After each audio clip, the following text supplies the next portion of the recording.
Hello and welcome to vVork. I'm Brian Watrous.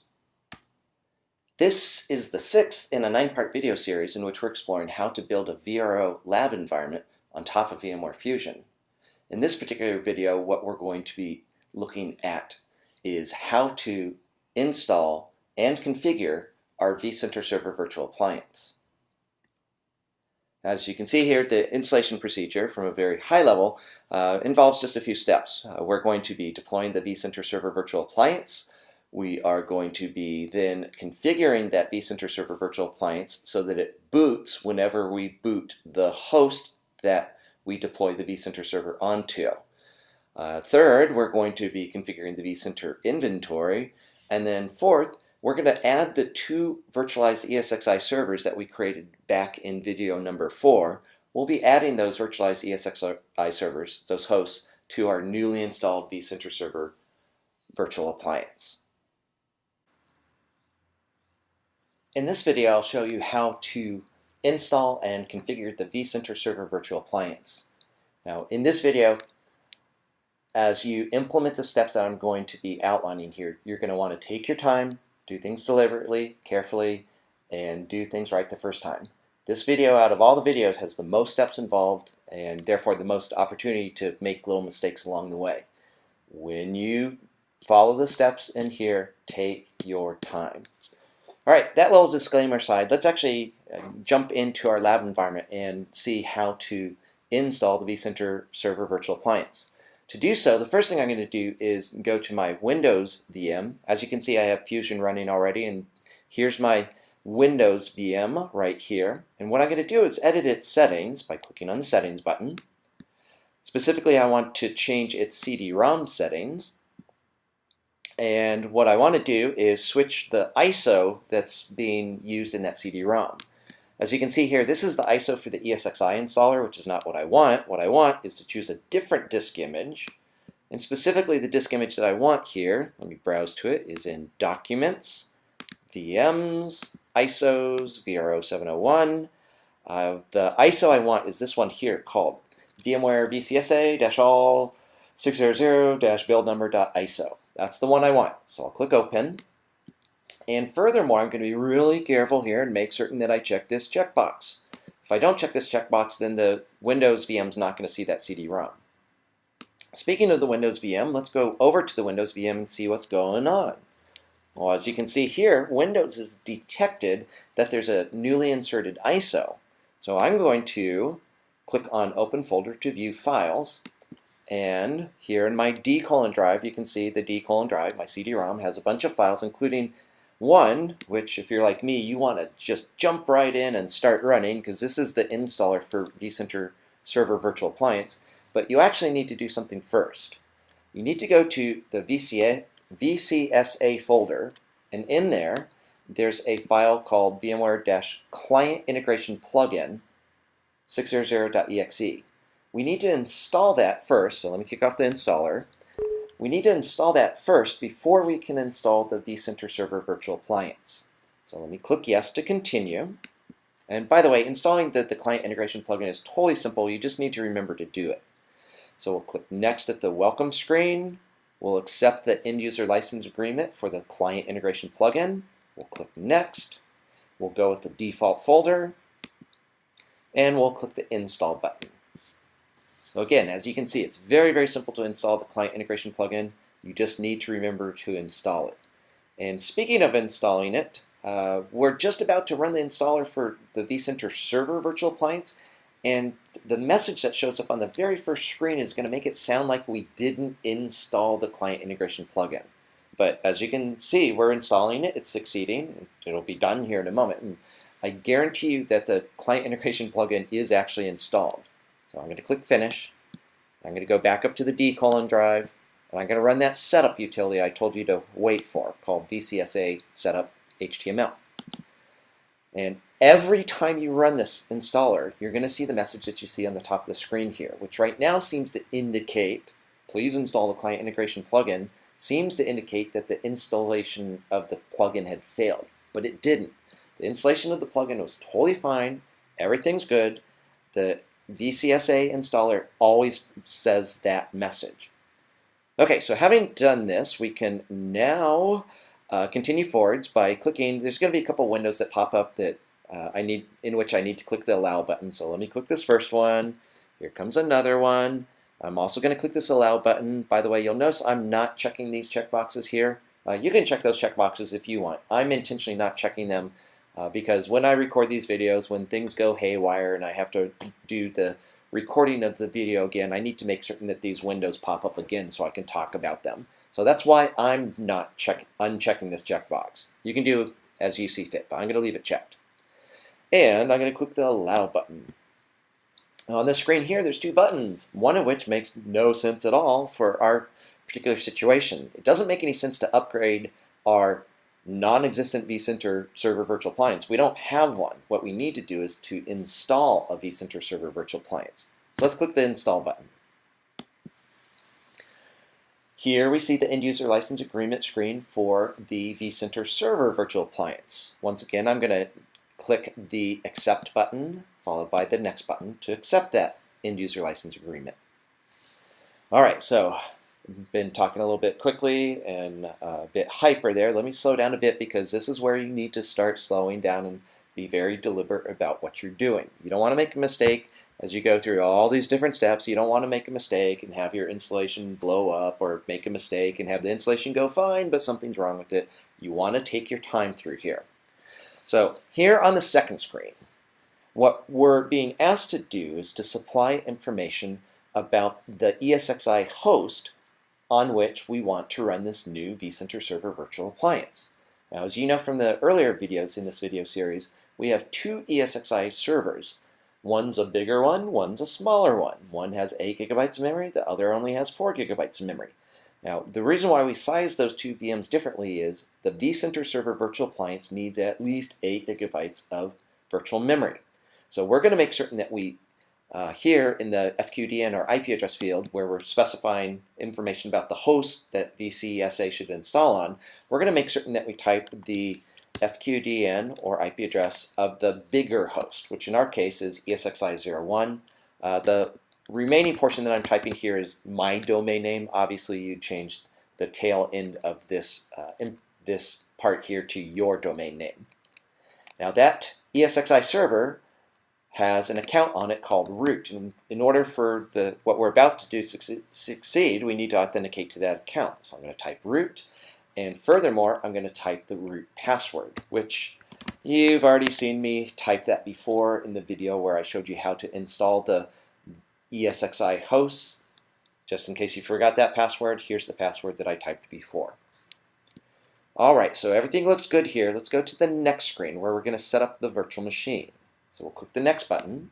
Here we are on the screen for step number, not on step 3 yet. Before we can get there, notice that a window has popped up mentioning something about an SSL certificate.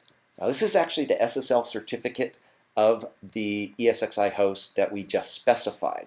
The communications that are going to take place here are encrypted, and therefore we need this SSL certificate. Now if you want to be really super duper uptight and very deliberate about what you're doing here, you could take the thumbprint that you see here on the screen and compare that to the thumbprint that you see when you run the direct console user interface over on the host called ESXi01. Now, I'm not too worried about this here. I don't think anybody's messing around in my environment. I haven't memorized that thumbprint, but I'm just going to trust that that's the right thumbprint. And I'll click Yes.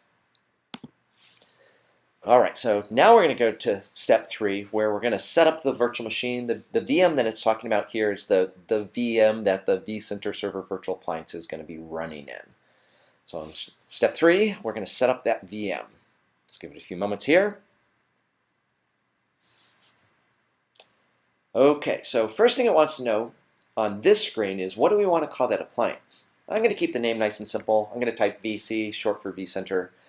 And that vCenter virtual appliance, as I'm sure you already know, is an appliance that's built on top of Linux. And in Linux, there's an account called root. And what we're doing right now is setting up the password. Again, I'm using the same password. I keep using the same password for convenience. Obviously, for security reasons in your environment, you might want to do otherwise. But I'm going to type the password for the vCenter server virtual appliance that we're creating right now. So this is not a password for something that already exists. This is the password for the new vCenter server root account that's going to get set up. All right, so this screen looks good. I'll click Next.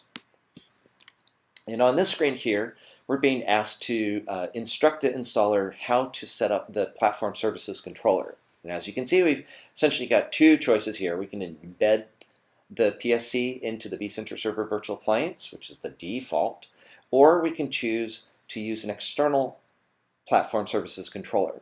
Now I'm going to go with the embedded option because part of the goal of setting up this VRO lab environment is we want to make certain that everything is as self-contained as possible, that there's as few VMs as possible, and that everything's kept nice and simple.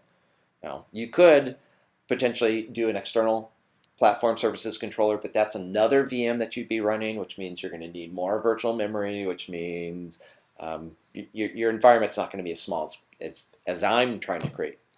So, embedded is the default.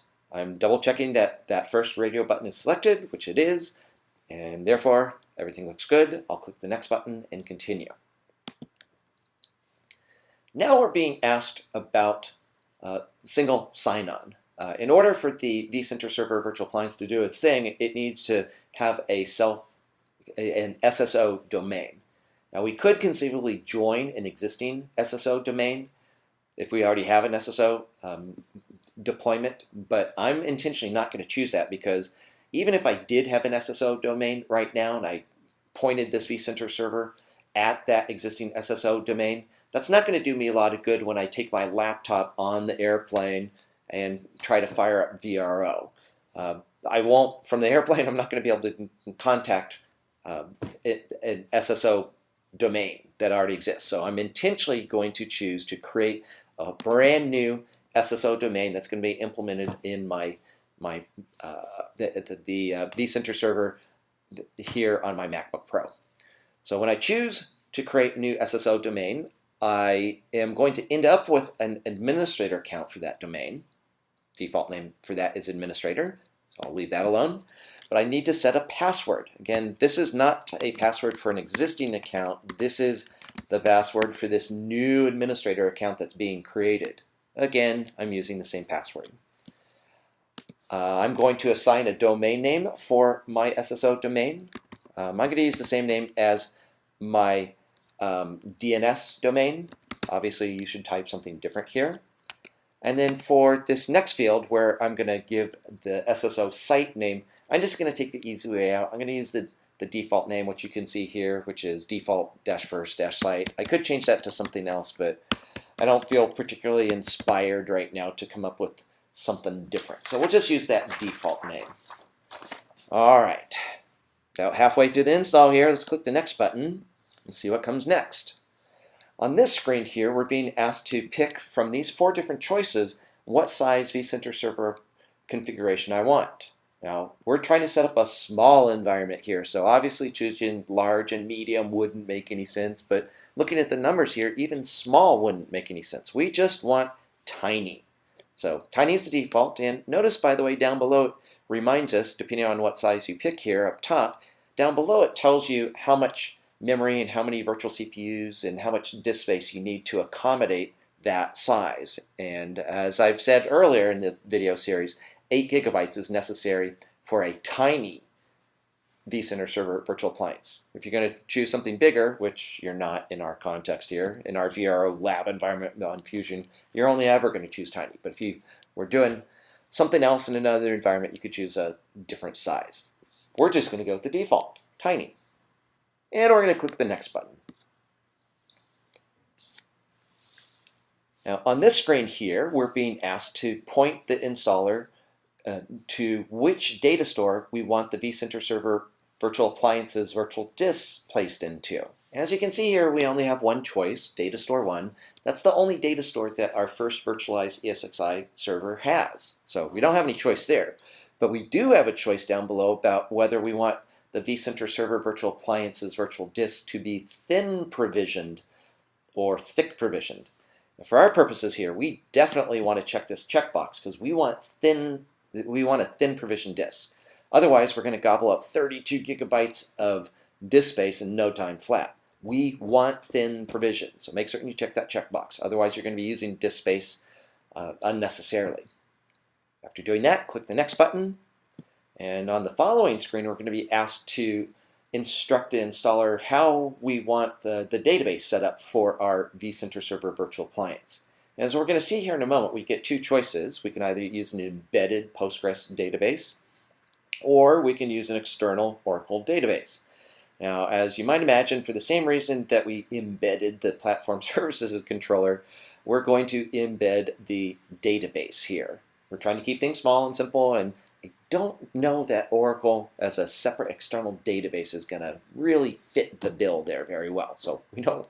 Oracle's a great database. I'm not saying anything bad about Oracle, but it just doesn't make sense in the context of what we're trying to set up here. So we're going to go with the default, which is to use an embedded database. Then we'll click Next. All right, let me slow down again here because there's a bunch of questions here and we got to get them answered all right. All these questions here are being presented to us because the vCenter Server Virtual Appliance installer needs to know how to configure the networking of this new vCenter server. As you can see here, the first question that we're asked is which network. The drop-down list here only has one choice. Potentially, you might see multiple choices if your ESXi server had multiple networks, but ours is nice and simple. Our first ESXi server only has one network. It's selected by default, so there's nothing really to do or to get wrong here. But you definitely want to be careful with the following fields. For instance, under IPv6 versus IPv4, I'm going to keep things simple and choose IPv4. Notice, by the way, though, if you were to choose IPv6, that's going to change the questions that get asked on the following screen. And if you do that, your questions are not going to match what I'm going to be showing you here in the video. So make certain you choose IPv4. Now, the vCenter server can have a statically assigned IP address, which is what we want in our environment, or a dynamically assigned IP address. We're going to go with the default, which is static. For the IP address that I'm going to type here, let me actually type it here, 172.16.245.103. If you've been memorizing IP addresses from earlier videos in this video series, you'll recognize that that's the IP address that I specified when I set up my DNS server entries. And furthermore, that IP address in DNS is associated with a machine whose FQDN is vc.vvork.info. Again, that's my domain name. Obviously, you change the domain name portion of this name here. So far, so good. In Fusion, the default networking scheme sets up a subnet mask of 255.255.255.0, so I'll go with that. And furthermore, Fusion by default sets up a default gateway address of 172.16.245.2. So I'm just using Fusion's defaults here. Let me scroll down a bit here. And the following is going to be a little more complicated than I'd like to be. Ideally, what I'd like to type here is 10.0.0.100 because that's the IP address that I've been saying in all the previous videos is the IP address of my DNS server. But I've been lying to you. Well, not totally lying. That is the IP address that my DNS server has when I'm running my MacBook Pro from my home network. But right now, I'm in a hotel room on a business trip, and my IP address scheme that I'm picking up from the wireless network is completely different. And as a result here, I'm going to change the IP address because if I don't have functional DNS configuration here, my vCenter server installation is going to fail if I don't have the ability to do DNS lookups properly. Incidentally, do I still have that article up? Yeah, it looks like I do. If you go to kb.vmware.com/kb/2115142, you can see the actual error message that I was getting in an earlier attempt to film this video when I forgot that I had a different IP address for my DNS server. So if you want to learn more about what was going on, you can take a look at that there, but that's sort of neither here nor there. So I'm not going to type 10.0.0.100 here as I record this video because I know that I actually need to use a different IP address.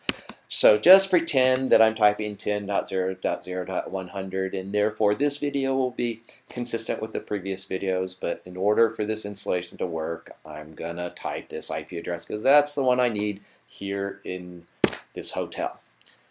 All right, so continuing onwards here, another thing where this screen gets a little bit trickier for the purposes of this video is the next part about time synchronization. I'll explain why here in just a moment, but notice first of all that we have two choices. We can choose to synchronize the vCenter server appliance's time with the time of the host that it's going to be running on. That's the first button here. But a better choice would be to choose to synchronize time using an NTP server. The same NTP server that we're going to use to synchronize the time of our ESXi hosts, and the same NTP server that we're going to use to synchronize the time of our Orchestrator server, and presumably the same NTP server that I'm using everywhere. Now this is where it gets a little bit tricky for my purposes right now. What I'm going to do right now, this is not ideal, but I want to get this video out, and I don't want to have to do what I'm about to explain. So I'm just going to cheat here and use an external NTP server. You've quite possibly heard of time.nist.gov before. If not, that's an external time server out there in the world, which I can use, provided I'm not on an airplane flying across the country or flying across the world. Now, obviously, this configuration is not going to work so hot if I am on an airplane and I don't have internet connectivity. But to keep things simple in this video here, I'm going to go ahead and choose time.nist.gov. Now, ultimately, hopefully sometime shortly after I'm done creating this video series, I'll come back and revisit this issue because what I really want is to have the vCenter server and all the other machines that I'm building here use NTP time synchronization, but not for hitting an external NTP server, but rather I'm going to set up an NTP server on my MacBook Pro. And let me just do a little bit of advanced sneak peek here. So this is the same Apple server program that I'm using for DNS.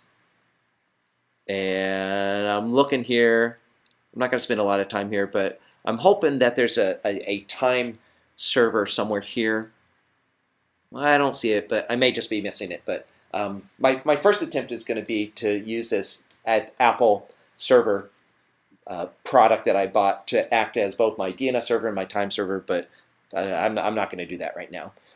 If they don't have NTP time services in Apple's server product, I'll find some other way of making it work. But for right now, time.nist.gov will work fine because I'm connected to the internet. And even if I wasn't connected to the internet, even if I was on an airplane flying who knows where, even if I've got the time server set up as pointing to an external time server, I'll be fine once I get the vCenter server and everything up and running. It's just right now during the deployment of the vCenter server that I've got to have time synchronization set up initially. All right, so later on, as you might imagine, I'm going to, when I leave this hotel room and go back home, I'm going to need to change this IP address, and I'm going to need to change this DNS server, and I can do those things via SSH. So since I know I'm going to need to do that at some point in the near future, I'm going to go ahead and select Enable SSH. For security reasons in general, it'd probably be better to leave that unchecked. For security reasons in general, it's better to leave services that you're not using turned off when you're not using them, but I'm not super concerned about security here, so I'll go ahead and select Enable SSH. Then I'll click on the Next button. On the following screen, I get the opportunity to join the VMware Customer Experience Improvement Program. It's a yes/no question. Either select this button or not. We value your feedback that we get when you check this checkbox. On the other hand, if for whatever reason you don't want to check that checkbox, you don't have to. But you do need to click the Next button, because on that Next button, it's going to take you to the summary screen where you can double check to make certain everything looks good. Again, everything looks pretty good here, so I'm going to click on the Finish button and kick off this installation. Now, as you might imagine, the vCenter Server Virtual Appliance, with its accompanying platform services controller and the embedded database and all the other stuff that we're installing here, is going to require that we spend some time doing the installation. Your time's valuable. I don't want to waste your time, so I'm going to stop blabbing on here. I'm going to speed up the video, so in a few moments, from your perspective, in a few moments, this install will be done, and what we'll be doing then is configuring the newly deployed vCenter Server virtual appliance. Okay, so I'll stop blabbing and speed up the video.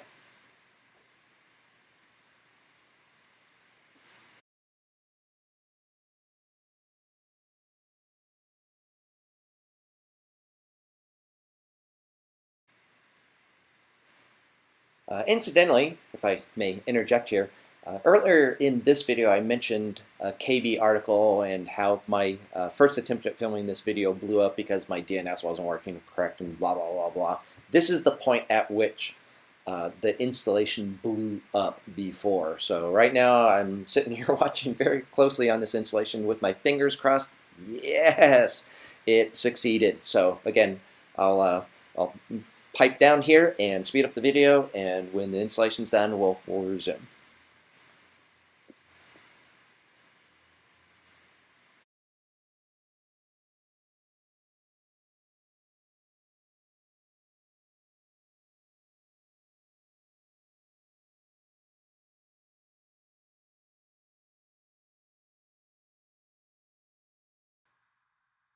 As you can see, the vCenter Server Virtual Appliance installation is complete. Let's click Close, and we'll close this browser window. So now the vCenter Server Virtual Appliance is installed, but we still have some configuration left to perform on that vCenter server. So I'm going to actually close out this Windows Explorer window, and I'm going to open up a browser. I happen to be choosing Chrome. You could choose other browsers. And in this browser, what I'm going to do is go to the following URL in order to fire up the vSphere web client. Now, in an earlier video, let's see, that was probably the previous video number 6 in this video series. I showed you how you could install the vSphere client. If you want to use the vSphere client to perform the following steps, you can, but I'm going to use the vSphere web client instead. All right, so let's see here. To get into the vSphere web client, I'm going to type the URL vc.vvork.info/vSphere-client. Obviously, you'll need to change the machine name portion of that host name, of that URL. We'll hit enter. We're using self-signed certificates in this lab environment, so we're getting messages to that effect. I'll click advanced, and I'll click on proceed. And in a moment here, I'm going to be able to log into the vCenter Server Virtual Appliance using the web client. All right, so the account name I'm going to log into here is going to be administrator at vvork.info. Notice that's the domain name that I specified when I set up my SSO domain. And the password is capital V, capital M, WARE1 bang. So when I log into the vCenter server, this is the machine name I'll use to log in if I'm using the vSphere web client. On the other hand, if I'm using the vSphere client to log into the host, the account name then would be, to log into a host would be root. All right, let's click login and get the ball rolling here. Now we're actually going to be doing several different things here, but primarily what we're going to be doing is adding the 2 hosts that we've installed to our vCenter server. We want to be able to manage the hosts through the vCenter server rather than always having to log into each ESXi host separately. So let's let this get logged in here. Not quite certain why this is taking a little bit, so let me speed up the video. We are going to add our first host. In order to do so, what we're going to do is, let me make this full screen. We're going to go to Host and Clusters view, and to add the first host, I need some place to add it, so I'm going to start by right-clicking my vCenter server. This is the vCenter server we just installed, and I'm going to choose to create a new data center. Now, I'm going to pick a name that's appropriate for my environment. You can obviously pick another name. I'm going to choose vVork. You'll choose something else, and hit OK. After doing that, we're going to right-click on that new data center, which right now has nothing in it. Right-click that data center and choose to add our first host. As you know, our first host is called esxi01.vvork.info. Again, that's my domain name. Change that to your domain name. We'll click Next. And here we're going to authenticate using the root account. VMware1bang is my password. We'll click Next. And we're pretty much in the following screens, just going to say next, next, next, next, next. Just a few more screens, and then we'll have our host added. Like we saw before, this is the thumbprint for our hosts. Again, we could do some double checking to make certain that that is in fact the right thumbprint, but I'm going to trust that it is and click Yes. So here on the summary screen, you have a summary of what's about to occur. The only virtual machine that exists on that host is the machine called VC, which we know because we just installed it. We'll click Next. If we had a license, this would be the screen at which we would either choose to install the license, or if we'd already entered the license somehow into the vCenter server, we could select that license. Again, we're just using the evaluation license, which is a 60-day license. We'll continue forward by clicking Next. I'm not going to lock down my host. I'll leave lockdown mode disabled. Click Next. And then for VM location, I don't currently have any VM folders in my vCenter server in which to put that vCenter server that we just saw was discovered. But that's fine. If you don't have a VM folder, we'll just put it into the default location. We'll click Next. Then we'll click Finish. After reading the summary screen here, we'll click Finish. And a short time later, we're going to have our first host added. Okay, so let's see here. Down on the bottom, we can see that the host is being added. It's about 80% of the way done through that one. And while we wait for it to finish that one, let me just tell you a little bit more about what we're going to be doing here in a moment. One of the things I want to do in this, our host is now done. Host has been added. One of the things that we're going to do in the following steps here is to configure our vCenter server so that every time I boot up my ESXi hosts, I want them to automatically boot up the vCenter server virtual appliance. And in the next video, I'll show you how to install the VRO server. I want that VRO server started whenever we start host ESXi2.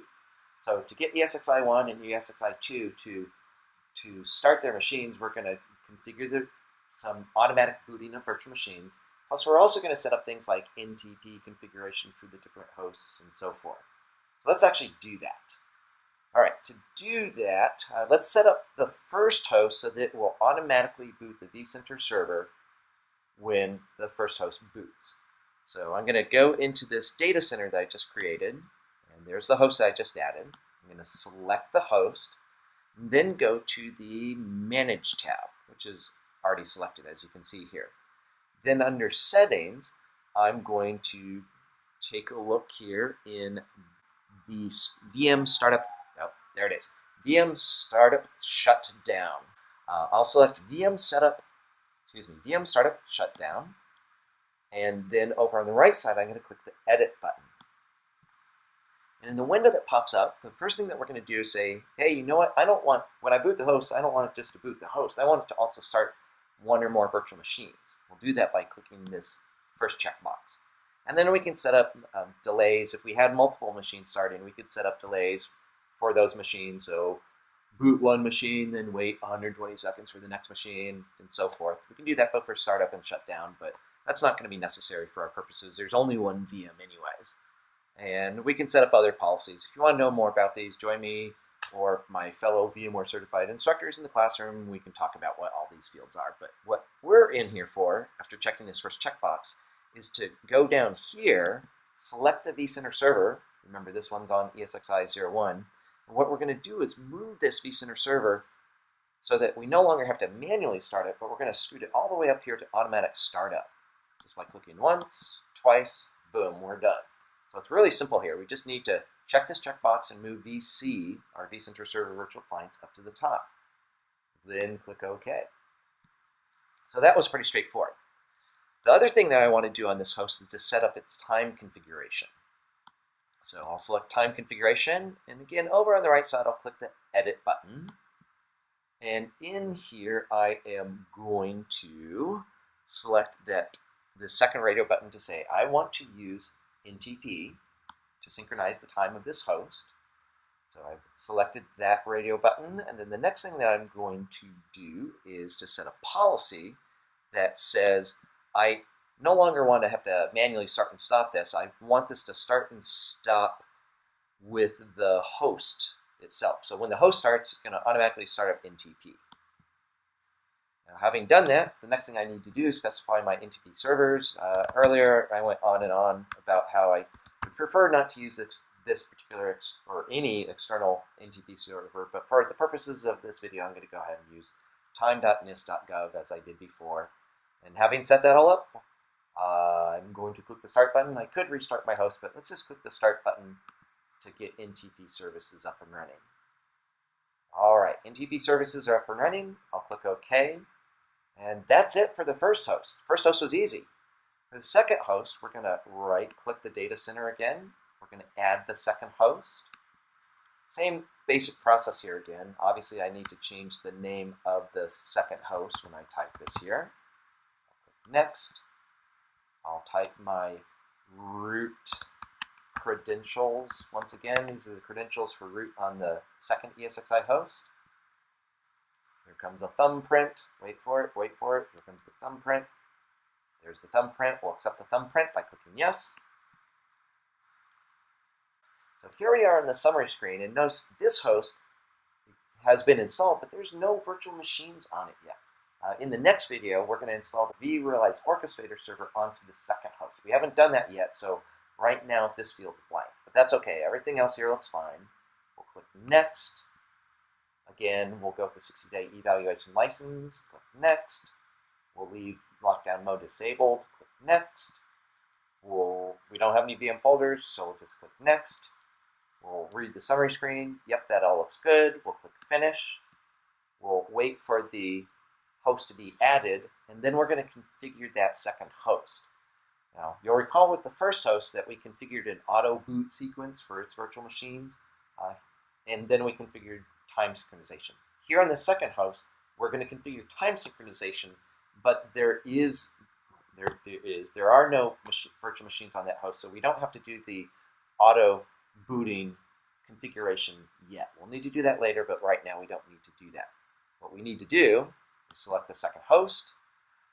We don't need to configure the VM startup sequence because there are no VMs, but we do need to go to time configuration and do the same thing we did before. We'll click Edit. We'll say we want to use time sync, or use NTP for our time sync. We want to start and stop NTP with the host. Our time server is time.nist.gov, and we want to start that NTP server. All right, so the NTP server is started. We'll click OK. And let me just double check my notes here. Yeah, that's it. That's it, everyone. So we've got the vCenter server virtual appliance deployed. We've added our two hosts to that vCenter server. For the first host, we've set up automatic booting of the vCenter server virtual appliance. And on both hosts, we set up time synchronization. So again, that was definitely a longer video because there's a lot of steps involved. Again, if you haven't started doing the installation, when you do the installation, take your time. Okay, so take a look at, again, looking at my notes here, what's the next video? The next video is going to show you how to install and configure your VRO server. So make certain you jump on over to the next video in the video series. That's going to be video number 7. I'll see you there.